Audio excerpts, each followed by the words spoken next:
अस्सलाम वालेकुम, मैं हूं आबिद अंदलीब। नाजरीन, तमाम हदें ख़त्म हो गई हैं, तमाम लिहाज ख़त्म हो गए। इमरान खान ने एक बड़ा खौफनाक किस्म का जवाबी वार दिया है। जो प्रेस रिलीज आई थी, इलामिया आया था कोर कमांडर कॉन्फ्रेंस का, उसके बाद तहरीक इंसाफ का जो ऑफिशियल रद्द अमल है, इससे क्या मानी अखज़ होते हैं। इसके अंदर जो बैनुल सतूर वर्डिंग है, क्या इसका ये मतलब लिया जाए कि अब जो हदें हैं वो सब ख़त्म हो गई हैं, अब कोई लिहाज नहीं रहा, या जो लड़ाई है वो नेक्स्ट लेवल के ऊपर चली गई है। और इसके साथ साथ इस इलामिये के फौरी बाद कुछ गैर सियासी लोगों की इस प्रोसेस के अंदर एंट्री हुई है, और पहला का जो मुज़ाकराती अमल था वो पूरी तरह से फ्लॉप हो गया है। बहुत इंटरेस्टिंग डिटेल्स हैं, लेकिन इससे पहले मैं आपको एक असूल बता दूं कि तहरीक इंसाफ के ऊपर एक क्रैकडाउन है और वो शुरू हो चुका है। असूल ये है कि जो लोग जेलों के अंदर चले जाएं और जेलों के अंदर जाने के बाद वापस जब जेलों से छूटें और जेलों से छूटते ही दोबारा गिरफ्तार हो जाएं, तो इस बात को आप समझिएगा कि वो लोग तहरीक इंसाफ के साथ खड़े हैं। और जो लोग जेलों से छूटते साथ ही एक एलामिया जारी करें या एक प्रेस कॉन्फ्रेंस करें या खामोश हो जाएं, तो इसका ये मतलब होगा कि वो तहरीक इंसाफ से उड़ान भरने को तैयार है।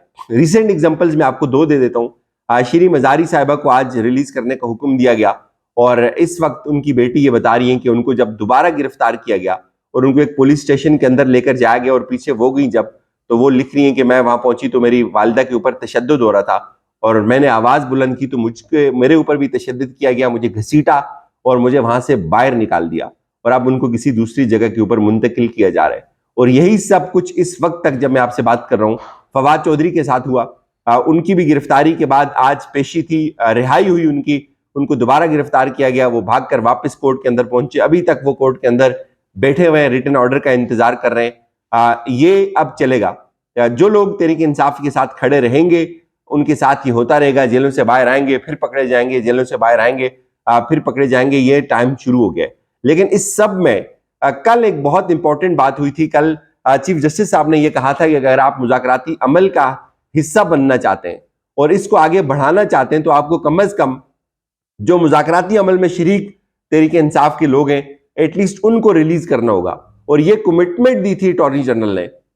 अटॉर्नी जनरल हुकूमत का सबसे बड़ा लॉ ऑफिसर होता है जो सुप्रीम कोर्ट के सामने पेश होता है, हुकूमती नुमाइंदा होता है जो सुप्रीम कोर्ट के अंदर हुकूमत की नुमाइंदगी करता है। उसने ये कमिटमेंट दी थी कि ठीक है ये हम कर लेते हैं, और उस रोस्टम के ऊपर जो थोड़ी बहुत तलखी हुई थी उनकी अली जफर के साथ, और उसकी भी वजह यही थी कि अली जफर ये कह रहे थे कि मुज़ाकरात के अमल में ये लोग सीरियस नहीं है। जो हमारी मुज़ाकराती टीम थी उसमें से एक मैं शख्स हूं जो यहाँ आपके सामने हूं, बाकी दोनों लोगों को गिरफ्तार कर दिया गया है। तो इस पर चीफ जस्टिस साहब ने ये ऑब्जर्वेशन दी थी कि इस अमल को ठीक करें, दोबारा से शुरू करें और उन लोगों को वापस बाहर लेके आए। लेकिन उसके बाद आपने देखा कि फवाद चौधरी रिलीज हुए, उसके फौरी बाद जो है वो दोबारा पुलिस उनको गिरफ्तार करने के लिए पहुंच गई। शाह महमूद कुरैशी का अभी तक कोई पता नहीं है, असद उमर का अभी तक कोई पता नहीं है। इमरान खान के ऊपर फिर से जो है वो तैयारी हो रही है टेकी। तो ये चीज वाजे हो गई कि जो मुज़ाकराती अमल था ये नाकाम हो गया। लेकिन अब कुछ इतलात हैं कि कुछ गैर सियासी लोग इस प्रोसेस का हिस्सा बने। अकील करीम डेडी के हवाले से बातचीत की जा रही है कि वो इस वक्त इमरान खान साहब से मुलाकात करने वो वहां पहुंचे हैं। और इससे एक चीज ये समझ आती है कि अब जो गैर सियासी लोगों को बीच में डाला है, मुमकिन है कोई सुलह सफाई की तरफ बातचीत चल रही हो, लेकिन जो तहरीक इंसाफ ने रिएक्शन दिया आज वो बहुत खौफनाक है। इसके अंदर कोई भी एक लम्हे के लिए भी कोई ठहराव नजर नहीं आ रहा। वो ये कह रहे हैं कि अफवाज पाकिस्तान के शोबा ताल्लुकात आमा के इतलामिया पर पाकिस्तान तहरीक इंसाफ की कहती है Tehreek Insaf special core commander conference के इख्तिताम पर जारी इलामिया को निहायत अहमियत का अमल समझती है। अफवाज में तशद्दुद और इंतशार के इन वाकयात में एक सोचे समझे मंसूबे के कारफरमा होने के एहसास को दुरुस्त समत में एक पेशरफ्त समझते हैं। बाद सरकारी अमारात, अस्करी अमलाक और सैकड़ों नहते पुरअमन शहरी इस इंतशार की जद में आए। आइन और जमहूरियत के पासदार वफाक पाकिस्तान की सबसे बड़ी जमात के तौर पर हम ये समझते हैं कि दस्तूर पाकिस्तान हमारी इनफरादी और इज्तिमाई रहनुमाई का वसीला है। किसी भी किस्म की पेचीदा बुरहानी सूरत हाल का हल इसी इमरानी मुआहदे में पोशीदा है। चेयरमैन तहरीक इंसाफ के 9 मई के इस्लामाबाद हाई कोर्ट के हाथे से रेंजेस के जरिए अगवा के नतीजे में पुरअमन एहतजाज एक फितरी नतीजा था। पुरअमन एहतजाज के बुनियादी जमहूरी हक का जामन आईन पाकिस्तान था। नाकाबिल तरदीद ये सबसे खौफनाक लाइन है। यहां से बात आपको समझ आएगी कि तहरीक इंसाफ ने जो जवाब दिया है اس کے اندر بھی اسی طرح کی شدت موجود ہے، اس کے اندر بھی اسی طرح کا ٹکراؤ اور اسی طرح کا تصادم موجود ہے. جو ایک طرف سے الزامات تحریک انصاف کے اوپر لگے کہ ہمارے پاس تمام شواہد موجود ہیں، حکومت نے یہ دعویٰ کیا ہمارے پاس تمام شواہد موجود ہیں، آج بھی حکومت یہ دعویٰ کر رہی ہے، اور تحریک انصاف بھی یہ دعویٰ کر رہی ہے کہ ہمارے پاس بھی تمام شواہد موجود ہیں. تو اس کو ریئیکٹ کیا تحریک انصاف نے. اب یہاں سے جو خوفناک پہر ہے وہ شروع ہو رہا ہے.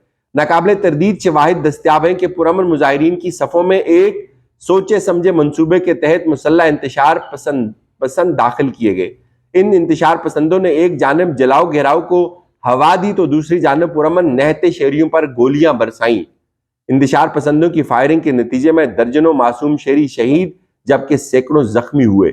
27 سالہ پرامن سیاسی اور قانونی آئینی جدوجہد کے دوران عمران خان پر 3 نومبر کے قاتلانہ حملے کے بعد اپنی نوعیت کا یہ پہلا واقعہ ہے.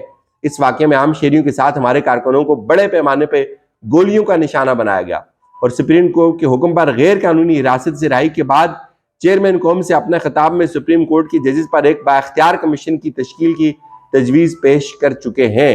اب یہ بہت لمبا چوڑا اعلامیہ ہے، اگر آپ پڑھنا چاہیں گے تو میں اپنی کمیونٹی کے اوپر اس کو شیئر کر دوں گا، لیکن اس میں جو ٹکراؤ ہے وہ نیکسٹ لیول کا ہے.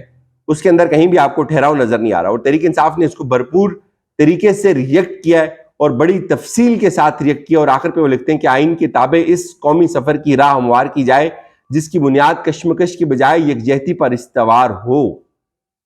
بہت اوپر سے تحریک انصاف ان کے ساتھ جو ہے وہ اب بات چیت کر رہی ہے. اس سے کیا لگ رہا ہے کہ جو ایک ٹھہراؤ چاہیے اس پورے پروسیس میں، کسی ایک فریق کو ایک قدم ٹھہرنا ہوگا، ایک قدم پیچھے ہٹنا ہوگا، یا ایک قدم ایٹ لیسٹ رکنا ہوگا، تو رکنے کے لیے کوئی تیار نہیں ہے. ہر کوئی آگے بڑھ رہا ہے. تو اس آگے بڑھنے کے اس عمل میں اب کچھ جو غیر سیاسی لوگ ہیں وہ بیچ میں پڑے. ممکن ہے یہ معاملات کسی کنارے تک جا کے پہنچے، لیکن اس وقت تک اس کا کوئی امکان موجود نہیں ہے. اور دوسری طرف آج جو کل کور کمانڈر کانفرنس کے اندر جو میٹنگ کے اندر جو فیصلے ہوئے تھے، سیکرٹ ایکٹ کے تحت کاروائیاں ہوں گی، آج پارلیمنٹ نے اس کو انڈوس کیا ہے. لگتا ہی ہے کہ اب وہ پروسیس تیز ہو جائے گا. اس میں وہ یہ بات کر رہے ہیں کہ جن جن لوگوں نے نقصان پہنچایا ان کو بالکل معاف نہیں کیا جائے گا. اور اس وقت جو حکومت ہے نا وہ بڑی بڑھ چڑھ کر آگے آ رہی ہے، اور وہ ہمدردیاں سمیٹنے کے لیے پورا زور لگا رہی ہے، اور وہ یہ ثابت کرنے کی کوشش کر رہی ہے کہ ہم بھائی پوری طرح سے آپ کے ساتھ ہیں، جو آپ کہیں گے وہ سر آنکھوں کے اوپر.